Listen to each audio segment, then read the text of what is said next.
इस तरह की घटना टीएमसी के सांसद श्री कल्याण बनर्जी के द्वारा कांच की बोतल को तोड़ करके मेज पे जिस गुस्से से, आवेश से और जिस तरह से आपा खो गए और उन्होंने मेरे ऊपर उसको फेंका। ईश्वर की कृपा है कि मैं बाल बाल बच गया। फिर ये कहीं न कहीं संसदीय प्रणाली पे भविष्य के लिए गंभीर कुठाराघात है। अभी तक पार्लियामेंट में या कभी कागज़ के गोले फेंक दिए गए हों, कार्रवाई का कागज़ फाड़ दिया गया हो, लेकिन कांच की बोतल से मारा गया हो, बच गए। कल्पना करिए अगर लग जाती तो क्या होता, आँख चली जाती। जॉइंट पार्लियामेंट्री कमेटी ऑन वक्फ की बैठक हो रही थी और उसमें जिस तरह की घटना टीएमसी के सांसद श्री कल्याण बनर्जी के द्वारा कांच की बोतल को तोड़ करके मेज पे जिस गुस्से से, आवेश से और जिस तरह से आपा खो गए और उन्होंने मेरे ऊपर उसको फेंका। ईश्वर की कृपा है कि मैं बाल बाल बच गया। मेरे सामने मेज पे आके नीचे गिरी। अगर इस तरह की सहमति असहमति किसी विधेयक पे हो सकती है, अगर आज वक्त पे संशोधन सरकार लेके आई है तो सरकार ने उसे पास भी तो नहीं कर दिया। सरकार ने खुद संसदीय कार्य मंत्री श्री किरण रिजिजू जी, जो अल्पसंख्यक मंत्री भी हैं, उन्होंने स्पीकर साहब से कहा कि आप इसे ज्वाइंट पार्लियामेंट्री कमेटी को भेज दें, जिससे इस पर और थ्रेड एंड बेयर डिस्कशन हो जाए और कंप्रहेंसिव डिस्कशन हो जाए, ज़्यादा से ज़्यादा स्टेक होल्डर्स और हितधारकों से हो जाए, वक्फ बोर्ड से हो जाए, हमारे मुस्लिम संगठन से हो जाए, या और माइनॉरिटीज़ के, या जो इंटरेस्टेड लोग हैं, या जो हमारे तमाम टेनेंट्स हैं वक्फ के, वो सभी स्टेक होल्डर के साथ बातचीत हो जाए। और सरकार अगर संशोधन लाई है तो इसलिए कि इस संशोधन से वक्फ की प्रॉपर्टी का रजिस्ट्रेशन हो। वक्फ प्रॉपर्टी जो करता है गॉड के नेम पे, तो कम से कम उसका फ़ायदा गरीब मुसलमान को, आम पसमानदा को, महिलाओं को, बच्चों को मिले, एजुकेशन के लिए हो, हेल्थ के लिए हो। और इसलिए आज आप देख रहे हैं जिस तरह वक्फ की प्रॉपर्टी को खुर्द-बुर्द किया जा रहा है, तमाम मुतवल्लियों के खिलाफ जिस तरीके से वक्फ की प्रॉपर्टी बेच देते हैं, क्योंकि once is a waqf is always वक्फ।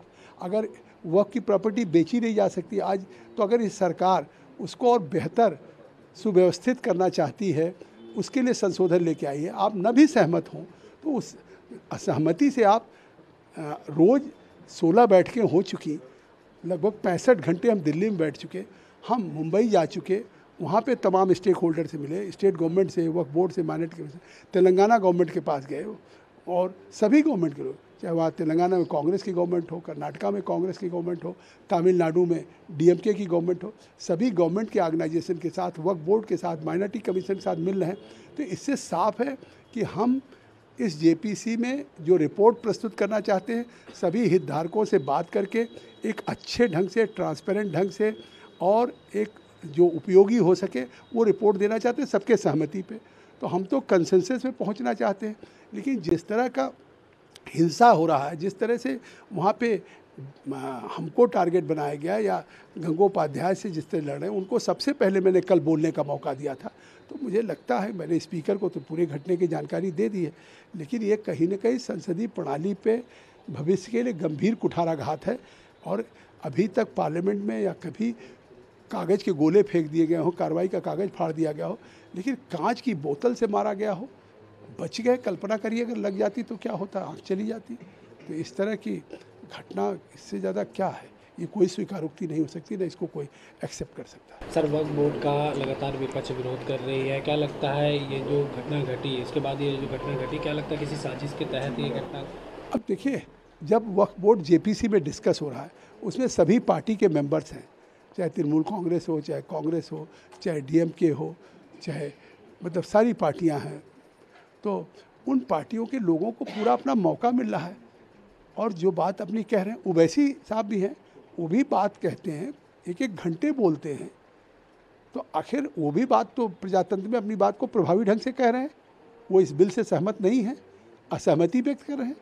तो उनसे तो आखिर उनसे तो हमने कोई असहमति नहीं व्यक्त की कि आप क्यों इस बिल के खिलाफ असहमति व्यक्त कर रहे हैं। हर आदमी को अधिकार, चाहे सहमति चाहे असहमति करे या जो भी अपने से।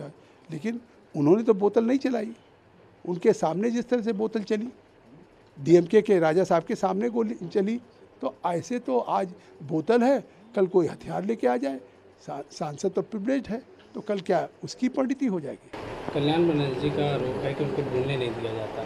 कल्याण बनर्जी को ही सबसे ज़्यादा बोलने दिया था। अगर कल्याण बनर्जी ये कहते हों, कल भी सबसे पहले सारे विपक्ष के सदस्य आप पूछ लीजिएगा कि उनको सबसे पहले बोलने दिया और जितनी देर वो बोलते हैं। मेरे जैसा चेयरमैन मैं कभी नहीं रोकता हूँ। मेरी बैठक 1 घंटे 2 घंटे नहीं चलती, 11 बजे से शाम को 7 बजे तक, 8 बजे तक, 6 बजे तक चलती। 9 घंटे है। अगर 20 मेंबर हैं तो 9 घंटे में आप सोचिए सबको मिल जाता है पौन घंटा, आधे घंटे, 1 घंटे बोलने के लिए। ये आरोप अगर कोई लगा दे मैं इस्तीफा दे दूंगा। इतनी बड़ी घटना होने के बाद टीएमसी मुखिया खामोश क्यों? क्या लगता है कि आखिर क्यों खामोश? अब हमने स्पीकर साहब को जानकारी दे दी। हमारे वरिष्ठ सांसद हैं निशिकांत दुबे जी, उन्होंने इस आचरण पे हम सब सारे लोग स्तब्ध रह गए। हमारी मेधा कुलकर्णी जी थी, या हमारे सेकिया जी, हमारे अपरिता सारंगी जी, गंगोपाध्याय जी, कोई बैठने के लिए तैयार नहीं था। तो उनको उस समिति में एक प्रस्ताव पारित हुआ निशिकांत दुबे जी के, और उनको अगली एक बैठक के लिए हम लोगों ने उनको निष्कासित किया है, जिससे बैठक चल सके सुचारू रूप से। और आगे हम स्पीकर साहब से मिल के भी कहेंगे। सर, स्पीकर ओम बिरला से आपने इस चीज़ को अवगत कराया है? सर, आगे क्या कुछ? हमने उनको फ़ोन से अवगत करा दिया, उन्होंने गंभीरता से लिया है। प्रजातंत्र में कल की घटना पूरे देश में एक लोकतंत्र पे कहीं न कहीं कुठाराघात है। अगर आप ये वीडियो YouTube पर देख रहे हैं तो हमारे चैनल को सब्सक्राइब कर बेल आइकन दबाएं, और Facebook पर देख रहे हैं तो हमारे पेज को लाइक करें। 8 मिलियन प्लस सब्सक्राइबर, आपके इस भरोसे के लिए बहुत धन्यवाद।